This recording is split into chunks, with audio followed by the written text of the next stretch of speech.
നമുക്കിന്ന് വളരെ രുചികരമായിട്ട് തന്നെ സിമ്പിളായിട്ട് ഉണ്ടാക്കിയെടുക്കാൻ പറ്റിയ പാപ്പുട്ട് തയ്യാറാക്കാം. നല്ല ചിക്കൻ കറിയുടെ ഒപ്പവും മീൻ കറിയുടെ ഒപ്പൊക്കെ കഴിക്കാനായിട്ട് സൂപ്പർ ടേസ്റ്റ് ആണ്. അപ്പോൾ നമുക്ക് ഉണ്ടാക്കിയാലോ?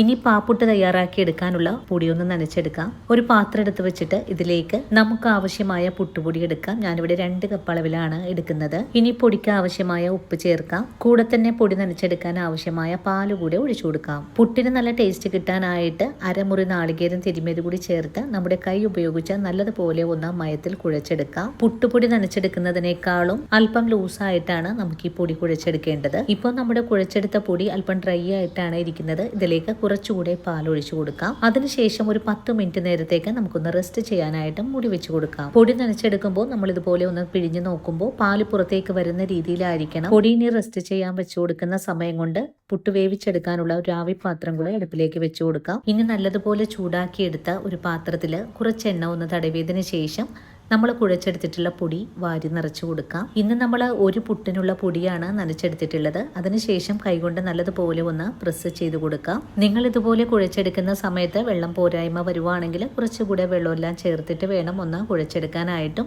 ഇനി ആവി വരുന്ന പാത്രത്തിലേക്ക് ഉള്ളിൽ വെച്ചു കൊടുത്ത് നമുക്കൊന്ന് വേവിച്ചുകൂടി എടുക്കാം. അങ്ങനെ ഒരു 10 മിനിറ്റ് കൊണ്ട് തന്നെ നമ്മുടെ പാപ്പുട്ട് ഇവിടെ വെന്ത് വന്നിട്ടുണ്ട്. ഉൾഭാഗമൊക്കെ നല്ലവണ്ണം വെന്തിട്ടുണ്ടോ എന്നറിയാനായിട്ട് നമുക്കൊന്ന് കുത്തിയും കൂടി നോക്കാം. ഇനിയിപ്പോൾ നല്ലവണ്ണം വെന്ത് വന്നിട്ടുള്ള ഈ ഒരു പാപ്പുട്ട് താഴേക്ക് ഇറക്കി വെച്ച് കൊടുക്കാം. അതിനുശേഷം ചൂടാറി വരുമ്പോൾ നമുക്കൊന്ന് കട്ട് ചെയ്ത് കൂടി എടുക്കണം. ഇനിയിപ്പോൾ ചൂടാറി വന്നിട്ടുള്ള പാപ്പുട്ടിനെ നമുക്കിതുപോലെ ഒന്ന് അടർത്തിയും കൂടി എടുക്കാം. വളരെ എളുപ്പത്തിൽ തന്നെ നമുക്ക് അടർത്തി എടുക്കാനും സാധിച്ചിട്ടുണ്ട്. ഇനി നമുക്ക് നമ്മുടെ കയ്യിലേക്കൊന്ന് മറിച്ചെടുത്തതിന് ശേഷം മറ്റൊരു സെർവിങ് പ്ലേറ്റിലേക്ക് കൂടെ മാറ്റാം. അതിനുശേഷം നമുക്കിതൊന്ന് കട്ട് ചെയ്ത് കൂടെ എടുത്തു കഴിഞ്ഞാൽ വളരെ സ്വാദേറിയ പാപ്പുട്ട് ഇവിടെ റെഡിയാണ്. രാവിലെ ബ്രേക്ക്ഫാസ്റ്റ് ഒക്കെ ഉണ്ടാക്കാനായിട്ട് മടിയുള്ള ദിവസങ്ങളിൽ ഇതുപോലെയൊക്കെ ഉണ്ടാക്കിയാൽ നല്ല രുചിയായിട്ട് തന്നെ നമുക്ക് കഴിക്കാൻ സാധിക്കുന്നതുമാണ്. ഇതിന്റെ കോമ്പിനേഷൻ ആയിട്ട് നല്ല ചിക്കൻ കറിയും അതുപോലെ നല്ല മീൻ കറിയും ഇനിയിപ്പോൾ നമ്മുടെ വീട്ടിലുണ്ടാക്കുന്ന നല്ല മുട്ടക്കറിയുടെ ഒപ്പം സെർവ് ചെയ്യാനും നല്ലതാണ്. ഇതൊന്നും ഇല്ലെങ്കിലും നല്ലൊരു കട്ടൻ ചായയുടെ ഒപ്പം സെർവ് ചെയ്യാനും വളരെ സൂപ്പർ ടേസ്റ്റ് ആണ്.